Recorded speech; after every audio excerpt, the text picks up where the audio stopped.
दोस्तों, जिला बस्तर गांव बागनपाल में आप लोगों को सबको मालूम है कि 17 जुलाई को वहां पे हमला हुआ था, जिसमें हमारे बहुत से ईसाई लोगों को घर छोड़ के भागना पड़ा था।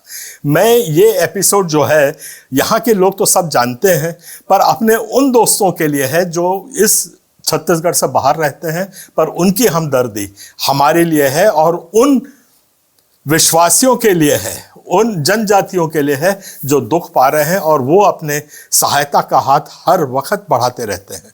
तो मैं आप लोगों को उनके लिए मैं खास तौर से समझाना चाहता हूं कि जो यहाँ का ये जो आदिवासी क्षेत्र है, इसमें गांव है जहां पे रोड पहुंचती है और ऐसे गांव है जहां पे रोड नहीं है।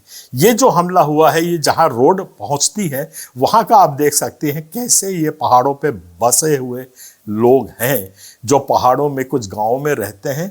एक गांव की जनसंख्या 1500 से 2000 के आसपास रहती है और अपनी जात या अपने ट्राइब के हिसाब से अलग अलग वो लोग एक पारा बना करके रहते हैं। वैसे ही ये बागनपाल में भी एक ईसाई पारा है जहाँ पे करीब 40 से 50 घर हैं और 150 से 200 लोग वहाँ पे रहते हैं। यहाँ पे परसिक्यूशन जो होता है, जो हमले होते हैं, ये उन्माद फैलाया जाता है। नॉर्मली आदिवासी आपस में नहीं लड़ते हैं, आदिवासी एक समान इनका नारा भी है। पर क्या होता है कि बाहर से कुछ लोग आते हैं, उग्रवादी लोग आते हैं, वो लोग आकर के रात के अंधेरे में आकर के वहाँ का जो गायता है और जो पटेल है और जो अगुए हैं उनको पकड़ करके उनको कुछ पैसा लोभ लालच देते हैं और ये हमला प्रायोजित होता है। फिर वो जो गायता होता है या पटेल होता है वो जा करके फिर उनको भड़काता है वहाँ के आदिवासियों को कि देखो, ईसाइयों ने तुम्हारे देवताओं को अपवित्र कर दिया है। वो सारे देवता भड़क गए हैं और बहुत नाराज हैं और वो लोग एक तो दारू के नशे में रहते हैं क्योंकि उनको दारू पिलाई जाती है और उन्माद भड़काया जाता है। इस उन्माद में वो लोग तीर, कमान, फावड़ा, गेती, सब्बल जो मिलता है वो सब लेकर के हमला करने के लिए टूट पड़ते हैं। ठीक ऐसा ही 16 जुलाई की रात को वहां पर हुआ था गांव बागनपाल की ईसाई बस्ती में।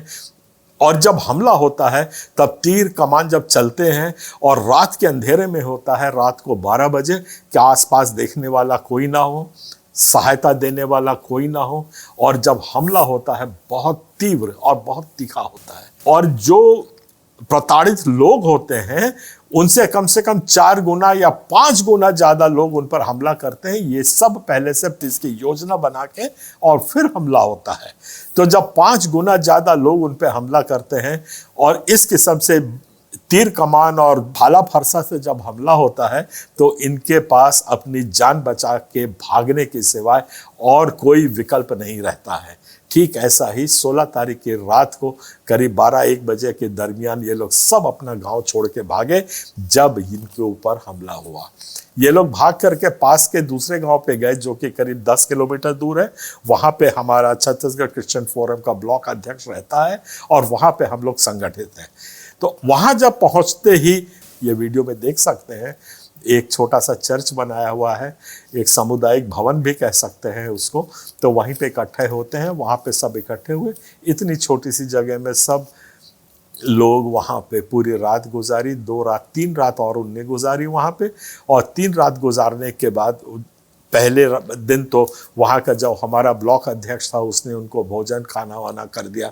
उसके बाद छत्तीसगढ़ क्रिश्चियन फोरम तुरंत काम पे आ गया और यहाँ से भी हमारी टीम गई और जाके भोजन वगैरह का उनकी व्यवस्था की। उसके बाद हम लोगों ने अपील किया, क्योंकि इतनी बड़ी भीड़ को हम लोग बहुत दिन तक खिला नहीं पाएंगे। बहुत धन्यवाद देता हूँ अपने परमेश्वर का कि हमको तुरंत सहयोग मिला और भोजन की व्यवस्था हो गई। भोजन की व्यवस्था हो गई, उनके प्रतिनिधि यहाँ पे आए हुए हैं, उनने व्यक्तिगत एक से जाके मिले हैं। उनका फिर हम लोग करीब 5-6 दिन तक वहाँ पे वो लोग भोजन करते रहे।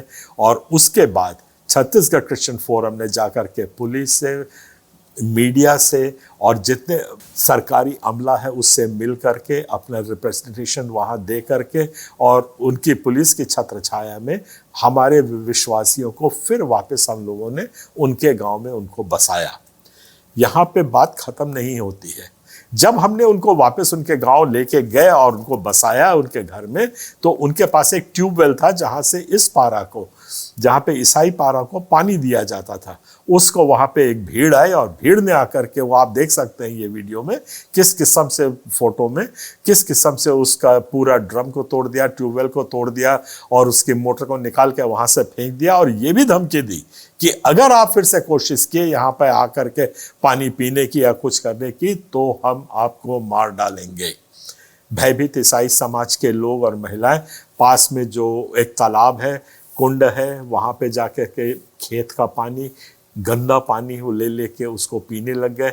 हमारे पास वो वीडियो पहुंचा, हम लोग फिर सक्रिय हुए, फिर हम लोगों ने अपील किया और मैं बहुत धन्यवाद देता हूँ, बहुत दिल से धन्यवाद देता हूँ शिबू थॉमस जी को जो परसिक्यूशन रिलीफ से हैं, श्रीमती रूथ मंगलवादी जी को और सोनल कैलॉग जी को जो गुजरात से हैं। इन लोगों ने मिलजुल करके करीब करीब पूरा खर्चा हमारे बोर करने का उठाया और बोर का जो हम लोगों ने एस्टिमेट लगाया था, वहाँ धसकने वाली ज़मीन हमको मिली थी, उसके कारण केसिंग पूरी लगी और हमारा खर्चा कम से कम दुगना हो गया। जो हमने एस्टिमेट लगाया था उससे दुगना खर्चा हमको करना पड़ा और अभी भी आज फोरम करीब 22,000 के कर्ज में हैं जो हम लोग धीरे धीरे करके पटाएंगे। और सबसे उत्साहजनक बात ये थी कि जब ये बातें हमने वहाँ के गांव वालों से शेयर करी तो वहाँ पे उन लोगों ने 100-100 रुपए का प्रति घर चंदा करके इकट्ठा करके हमको दे रहे थे, जिसको हमने लेने से मना कर दिया। हमने कहा आप लोग वैसे इतनी तकलीफ झेल रहे हो और परमेश्वर हमको भेजेगा, इसमें हमें कोई चिंता नहीं है। तो इस किस्म से आज हमको 22,000 रुपये करीब करीब उनको और देना है। ये वहाँ का उसका ये हमला हुआ। मैं आपको ये बताना चाहता हूँ कि जब हम लोग परसों वहाँ पे जब पहुँचे हैं हम लोग, तो पहुँचे जा कर के हमारा सिर्फ उद्देश्य था कि उनका हाल चाल पूछें और जो वहाँ के जो हमारे दानदाता थे उनको ले जाके उनसे मिलवा के उनको वस्तु स्थिति से अवगत कराना, ताकि कोई किस्म की लुका छिपी ना हो। पैसों का मामला रहता है, बहुत जल्दी दाग लगता है। तो वो गुजरात से आए, उनको लेकर के हम वहाँ तक गए और वहाँ पे जाके देखते हम अचंभित रह गए कि गांव वालों ने वहां हर घर से 2-2 किलो चावल दान में लेकर के और हर घर से एक मुर्गी का उन लोगों ने इकट्ठा किया। और हम गए वहां पे तो हमारे लिए वो पूरा भोज तैयार करके रखा था।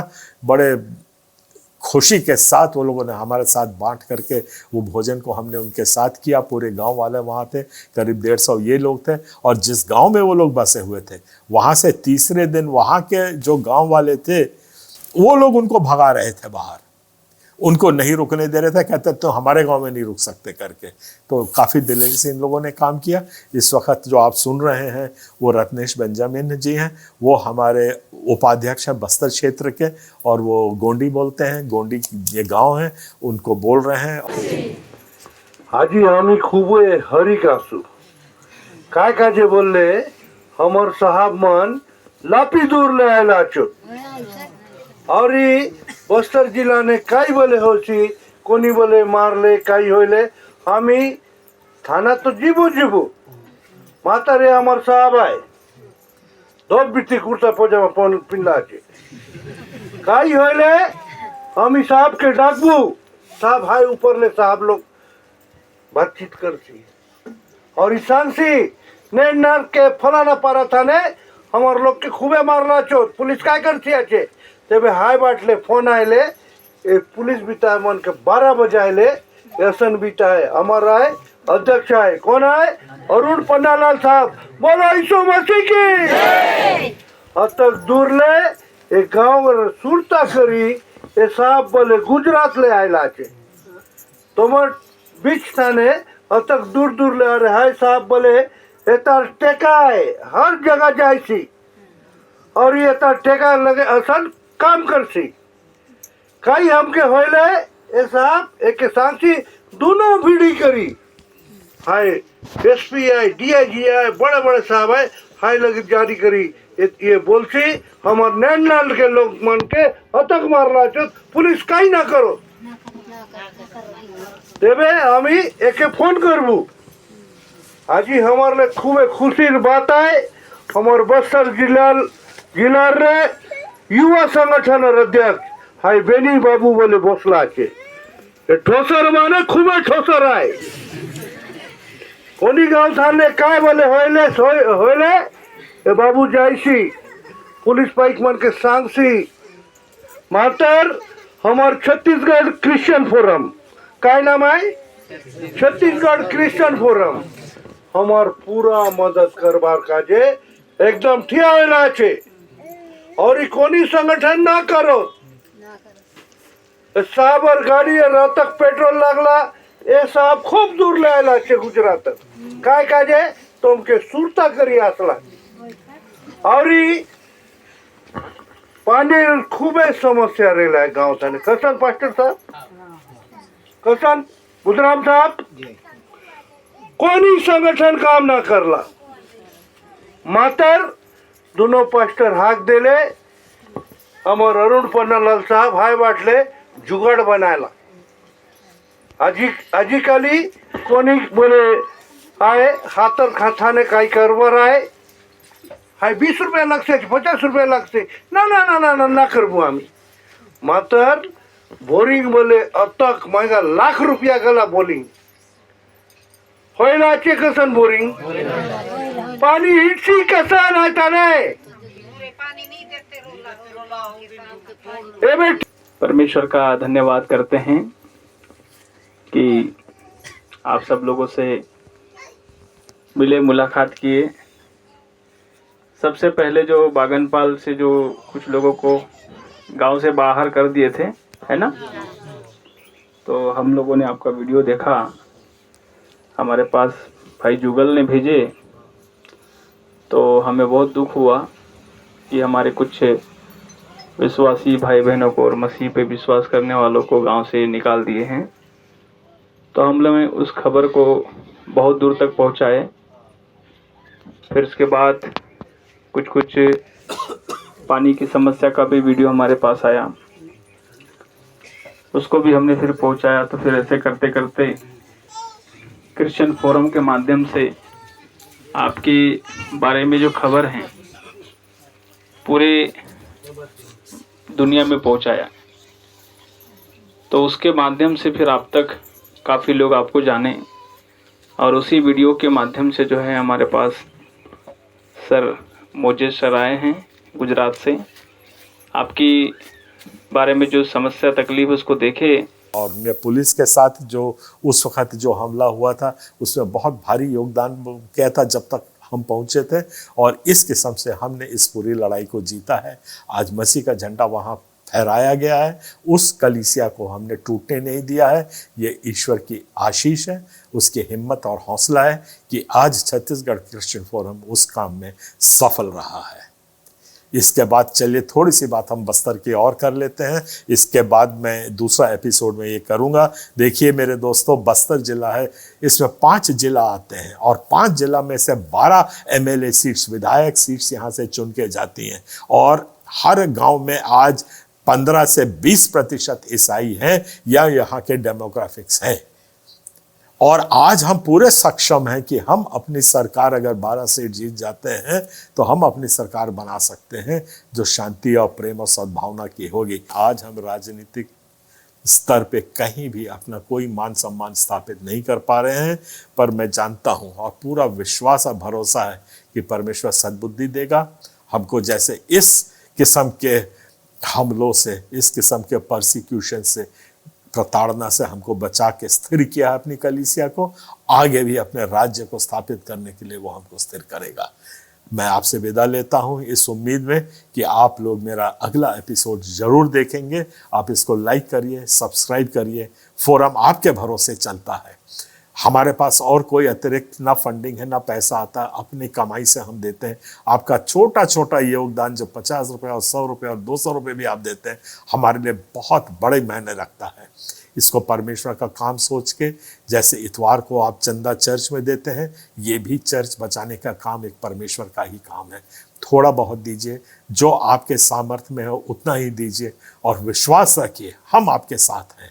हम उन विश्वासियों के साथ हैं जो आज प्रताड़ित होते हैं, हम उन आदिवासियों के साथ हैं जिनको जो सताव से झेल रहे हैं और मसीह में स्थिर हैं। हम सदा उनके साथ रहेंगे। आपका आशीर्वाद, दुआ, प्रार्थना, हर चीज़ की हमें ज़रूरत है। आपके योगदान की भी हमें ज़रूरत है। कृपया हमको याद रखिए। आप सबको जय जोहार, जय छत्तीसगढ़, जय मसीह।